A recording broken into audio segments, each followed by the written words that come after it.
Jayasuryan sir, Taliban ഇന്ത്യയെ എന്തുകൊണ്ട് താലിബാനെ India അനുകൂലിക്കുന്നു? എന്തിന് ഇന്ത്യയിൽ താലിബാനെ സ്വീകരിച്ചു? ഇതൊക്കെയാണ് പലരുടെയും ചർച്ച. ഇന്ത്യയിൽ മാത്രമല്ല, ലോകമാധ്യമങ്ങൾ ഉൾപ്പെടെ നോക്കുന്നതും ഇന്ത്യ അഫ്ഗാൻ എന്ന് പറയുന്ന പുതിയ രീതിയിൽ രൂപപ്പെട്ടു വരുന്ന ഒരു ബന്ധത്തെക്കുറിച്ചാണ്. പല കാര്യങ്ങളും ആ സംയുക്ത വാർത്താ സമ്മേളനത്തിൽ ഇന്ത്യയും താലിബാനും പങ്കുവച്ചിട്ടുണ്ട്. നയതന്ത്ര ബന്ധമാണോ, അതോ വ്യാപാര ബന്ധമാണോ, അതോ അത് പഴയതുപോലെ ഇനി സൗഹൃദം പുതുക്കൽ മാത്രമാണോ ഇന്ത്യയും താലിബാനും തമ്മിലുള്ളത് എന്നതാണ് പലരുടെയും സംശയം. നമുക്കറിയാം, റഷ്യയ്ക്കും ചൈനയ്ക്കും അമേരിക്കയ്ക്കും ഉൾപ്പെടെ അഫ്ഗാന് മേൽ ഒരു കണ്ണുണ്ട്. അതിനിടയിലാണ് റഷ്യയാണ് ആദ്യം താലിബാനെ അവിടെ അംഗീകരിച്ചിരിക്കുന്നത്. അഫ്ഗാനിൽ താലിബാൻ ഭരണകൂടത്തെ അംഗീകരിച്ചിരിക്കുന്ന ഏക രാജ്യം എന്ന് പറയുന്നത് റഷ്യയാണ്. റഷ്യയിൽ നിന്ന് നേരെ താലിബാൻ എത്തുന്നത് ഇന്ത്യയും. അമേരിക്കയും ചൈനയും ഒക്കെ ഈ ഒരു വരവ് ഏറെ അത്ഭുതപ്പെടുത്തുന്നുണ്ട്. ഞെട്ടലിലാണ് ലോകരാജ്യങ്ങൾ എന്ന് നമുക്ക് വേണമെങ്കിൽ പറയാം. യഥാർത്ഥത്തിൽ എന്താണ് ജയസൂര്യൻ സാർ മോദിയുടെ താലിബാനോടുള്ള പ്രേമത്തിന് പിന്നിൽ? വളരെയേറെ ചർച്ച ചെയ്യപ്പെടുന്ന ഒരു വിഷയമാണിത്.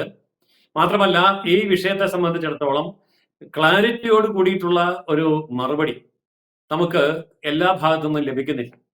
എന്നാൽ ഇന്ത്യ എന്ന രാജ്യത്തിന്റെ താല്പര്യം, അഫ്ഗാനിസ്ഥാൻ എന്ന് പറയുന്ന രാജ്യത്തിന്റെ അവസ്ഥ, ഇത് രണ്ടും നമുക്ക് സൂക്ഷ്മമായി വിലയിരുത്തിയാൽ ഇതിന്റെ ഉത്തരം വളരെ എളുപ്പമാണ്. ആദ്യമായിട്ട് അഫ്ഗാനിസ്ഥാൻ എന്ന് പറയുന്ന രാജ്യത്തെ നമുക്കൊന്ന് നോക്കാം. അഫ്ഗാനിസ്ഥാനിൽ ഭരണം നടത്തുന്നത് താലിബാൻ എന്ന് പറയുന്ന തീവ്ര ഇസ്ലാമിസ്റ്റ് ഭീകരവാദികൾ തന്നെയാണ്. ആ കാര്യത്തിൽ ഒരു സംശയവുമില്ല.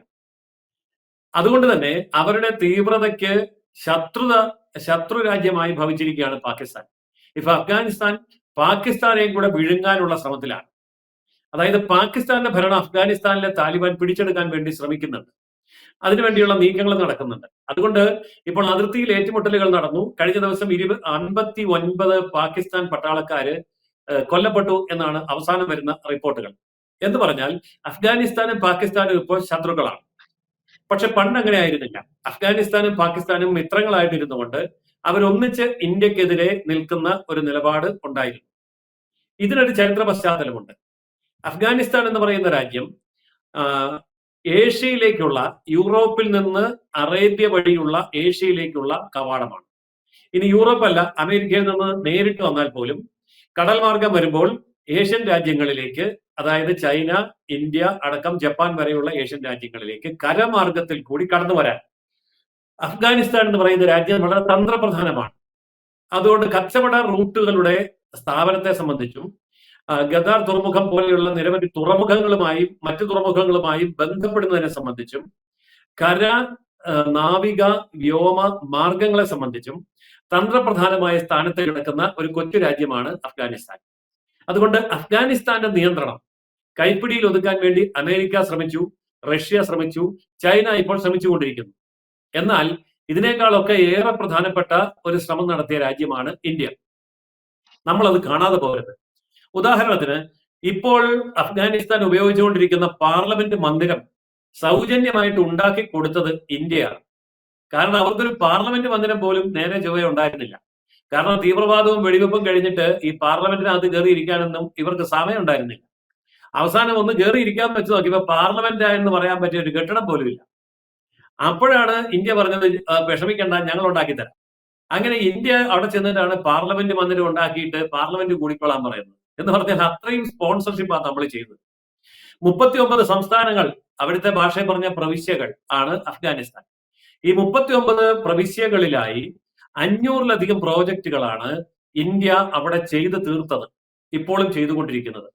അതായത് അഫ്ഗാനിസ്ഥാനിലെ ഏറ്റവും വലിയ അണക്കെട്ടുണ്ടാക്കിയത് ഫ്രണ്ട്ഷിപ്പ് ഡാം എന്നാണ് അതിന് പേരിട്ടിരിക്കുന്നത്. അണക്കെട്ടുണ്ടാക്കിയത് ഇന്ത്യയാണ്. അഫ്ഗാനിസ്ഥാനിൽ വിമാനത്താവളങ്ങൾ ഉണ്ടാക്കി കൊടുക്കുന്നത് ഇന്ത്യയാണ്. അഫ്ഗാനിസ്ഥാനിൽ ഹൈവേകൾ പണിയുന്നത് ഇന്ത്യയാണ്. അഫ്ഗാനിസ്ഥാനിൽ വിദ്യാഭ്യാസ സമ്പ്രദായത്തിന്റെ നെറ്റ്വർക്ക് ഉണ്ടാക്കുന്നത് ഇന്ത്യയാണ്.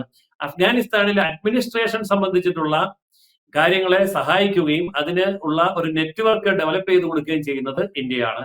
എന്നും പറഞ്ഞാൽ അവിടുത്തെ ഇന്റർനെറ്റ്, അവിടുത്തെ വിദ്യാഭ്യാസം, അവിടുത്തെ പാർലമെന്റ്, അവിടുത്തെ പഠന സമ്പ്രദായം, അവിടുത്തെ എല്ലാ വിധത്തിലുമുള്ള ഇൻഫ്രാസ്ട്രക്ചർ ഡെവലപ്മെന്റിലും ഇന്ത്യ സ്പോൺസറെ പോലെ നിന്നുകൊണ്ട് പണം വാരിക്കോരി ചെലവാക്കുകയാണ്. കൃത്യമായിട്ട് പറഞ്ഞാൽ 300 ലക്ഷം അമേരിക്കൻ ഡോളർ എന്നാണ് അതിന് അന്താരാഷ്ട്ര നിലയിൽ പറയുന്നത്. ഇന്ത്യയിൽ നമുക്ക് മനസ്സിലാകുന്ന ഭാഷയിൽ പറഞ്ഞാൽ 26,673 കോടി രൂപയാണ് അഫ്ഗാനിസ്ഥാന് വേണ്ടി നമ്മൾ സ്പോൺസർ ചെയ്ത് അങ്ങോട്ട് ചെന്ന് 500 പദ്ധതികളിലൂടെ 39 സംസ്ഥാനങ്ങളിൽ ചെലവഴിച്ചിരിക്കുന്നു. ഇതൊക്കെ വെറുതെ അങ്ങ് ചെലവഴിച്ചതാണെന്ന് അർത്ഥമില്ല.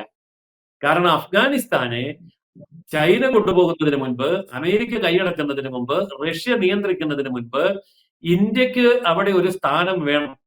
ഇല്ല എങ്കിൽ അഫ്ഗാനിസ്ഥാൻ എന്ന് പറയുന്നത് ഇന്ത്യയുടെ അതിർത്തി രാജ്യമാണ്. നമ്മുടെ പാക് ഒക്കുപ്പൈഡ് കാശ്മീർ എന്ന് പറയുന്നത് അഫ്ഗാനിസ്ഥാനുമായിട്ട് അതിർത്തി പങ്കിടുന്ന രാജ്യമാണ്. അപ്പോൾ നമ്മുടെ അയൽരാജ്യം അസ്വസ്ഥമായി കഴിഞ്ഞാൽ, അവിടെ നമുക്ക് നിയന്ത്രണമില്ലാതെ വന്നാൽ മറ്റുള്ളവരവിടെ നിയന്ത്രണം ചെലുത്തുകയും അഫ്ഗാനിസ്ഥാന്റെ മണ്ണിൽ കര, നാവിക, വ്യോമ താവളങ്ങളൊക്കെ ഉണ്ടാക്കാൻ വേണ്ടി ശ്രമിക്കുകയും അവിടുത്തെ ഭരണകൂടത്തെ സ്വാധീനിക്കുകയും ചെയ്താൽ നമുക്ക് അതിൻ്റെതായ പ്രശ്നങ്ങളുണ്ട്. ഇനി ഞാനിവിടെ പറയാത്തൊരു കാര്യമുണ്ട്. അഫ്ഗാനിസ്ഥാൻ 2 നേരം കഞ്ഞി കുടിച്ച് കിടക്കുന്നത് ഇന്ത്യയിൽ നിന്ന് ഗോതമ്പ് അരിയും കൊടുക്കുന്നതുകൊണ്ടാണ്. അതിനെക്കുറിച്ച് ഒരു തമാശയുള്ളത്, ഈ അഫ്ഗാനിസ്ഥാനിലേക്ക് അരിയും ഗോതമ്പും പയറും കടലയും ഒക്കെ കൊണ്ടുപോകുന്ന ഇന്ത്യയിൽ നിന്ന് പോകുന്ന ട്രക്കുകൾ കൊള്ളയടിച്ചിട്ടാണ് ആ വഴി സൈഡിലുള്ള പാകിസ്ഥാനികൾ കഞ്ഞി കുടിക്കുന്നത്. അതിനിവിടെ അഫ്ഗാനും പാകിസ്ഥാനും തമ്മിൽ വഴക്ക് നടക്കുന്നുണ്ട്. അങ്ങനെയുള്ള അതീവ ദരിദ്രമായിട്ടുള്ള ഒരു പശ്ചാത്തലത്തിൽ ഇപ്പോൾ ഭരണം നടത്തുന്നത് താലിബാനാണ്. ഓക്കെ, ഭരണം നടത്തുന്ന താലിബാനോട് ഇന്ത്യക്ക് പ്രത്യയശാസ്ത്രപരമായി യാതൊരു കൂറുമില്ല, അങ്ങനെ കൂറുണ്ടാകാൻ സാധ്യമല്ല. പക്ഷെ അവരവിടെ കഴിഞ്ഞ 4-5 കൊല്ലമായിട്ട് ഭരിക്കുകയാണ്. 2001 അധികാരത്തിൽ വന്നതാണ്. ഇപ്പൊ 5 കൊല്ലമായിട്ട് അവർ ഭരിക്കുകയാണ്. ആരും അവരെ എതിർക്കാനില്ല. അപ്പോൾ 5 കൊല്ലമായി ഭരണത്തിലിരിക്കുന്ന ഒരു രാജ്യത്തിന്റെ ഭരണാധികാരികളോട് നിങ്ങളുടെ പ്രത്യയശാസ്ത്രത്തെ ഞങ്ങൾക്ക് ഇഷ്ടമില്ലാത്തത് കൊണ്ട് കാണുകല മിണ്ടുകല എന്ന് പറഞ്ഞാൽ, കാണാനും മിണ്ടാനും കൂട്ടുകൂടാൻ അമേരിക്കയും റഷ്യയും ചൈനയും കാത്തുകെട്ടി കിടക്കാണ്. അപ്പോൾ അവരുടെ താല്പര്യങ്ങൾ അഫ്ഗാനിസ്ഥാനിൽ വളർന്നാൽ ഇന്ത്യയുടെ താല്പര്യങ്ങൾക്ക് വിരുദ്ധമാകും. അതാണ് ഒന്നാമത്തെ കാരണം. ഇനി രണ്ടാമത്തെ കാരണം, പാകിസ്ഥാനും അഫ്ഗാനിസ്ഥാനും കൂടെ ഒന്നിച്ചു നിന്നുകൊണ്ട് ഇന്ത്യക്കെതിരെ പോരാടിയ ഒരു കാലം ഉണ്ടായിരുന്നു. ഇപ്പോൾ അഫ്ഗാനിസ്ഥാൻ പാകിസ്ഥാനെ ആക്രമിക്കുന്നു, പാകിസ്ഥാൻ അഫ്ഗാനിസ്ഥാനെ ആക്രമിക്കുന്നു. അപ്പോൾ ഇവിടെ ഒരു സാമാന്യ ന്യായമുണ്ടല്ലോ, ശത്രുവിന്റെ ശത്രു മിത്രം. അപ്പോൾ ശരിക്കും ഈ കഴിഞ്ഞ ദിവസമാണ് പാകിസ്ഥാനിലെ തീവ്രവാദികൾ പറഞ്ഞത്, ഞങ്ങൾ ഇന്ത്യ 2 വശത്തുനിന്ന് ആക്രമിക്കും എന്ന് പറഞ്ഞാൽ പടിഞ്ഞാറ് നിന്ന് കിഴക്ക് നിന്നും ആക്രമിക്കും. കിഴക്കുന്ന് ബംഗ്ലാദേശിൽ കൂടെയും പടിഞ്ഞാറ് നിന്ന് പാകിസ്ഥാനിൽ കൂടെയും ഇന്ത്യയെ ആക്രമിക്കുമെന്ന് വീമ്പ് പറഞ്ഞതാണ് പാകിസ്ഥാൻ. ഇന്ത്യ പിന്നെ വീമ്പ് പറയാറൊന്നുമില്ല, ചെയ്യാറേ ഉള്ളൂ.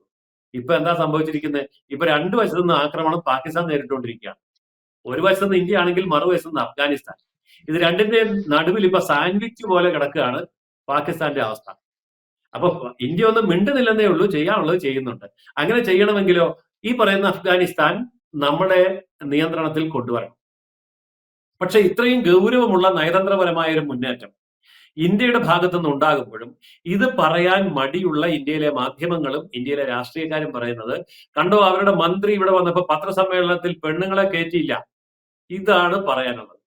നോക്കാൻ മേടിച്ച പൊന്നിന് ആഴ്ചക്കുറ്റം എന്ന് പറയുന്ന പോലെ വേറെ ഒരു കുറ്റവും പറയാൻ കണ്ടില്ല. ഇതാണ് പറഞ്ഞത്. ഉടനെ എന്ത് ചെയ്തു?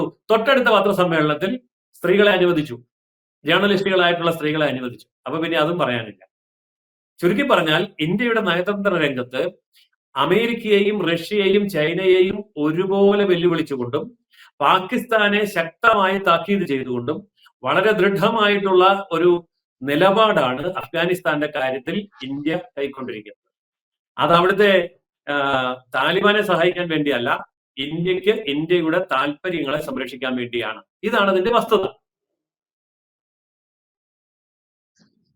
എന്തായാലും ഇന്ത്യയുടെ ചില കാര്യങ്ങൾ ജയസൂര്യൻ സാർ പറഞ്ഞതുപോലെ കൂടെ കൂട്ടേണ്ടത് ആരെയാണോ അവരെ കൂടെ കൂട്ടാനും, കൂടെ കൂട്ടിയാൽ ഇന്ത്യക്ക് കുഴപ്പങ്ങൾ ഉണ്ടാക്കുന്നത് ആരെയാണോ അവരെ കൂടെ കൂട്ടാതിരിക്കാനും ഇന്ത്യ പ്രാപ്തമായിരിക്കുന്നു എന്നുള്ളതാണ്.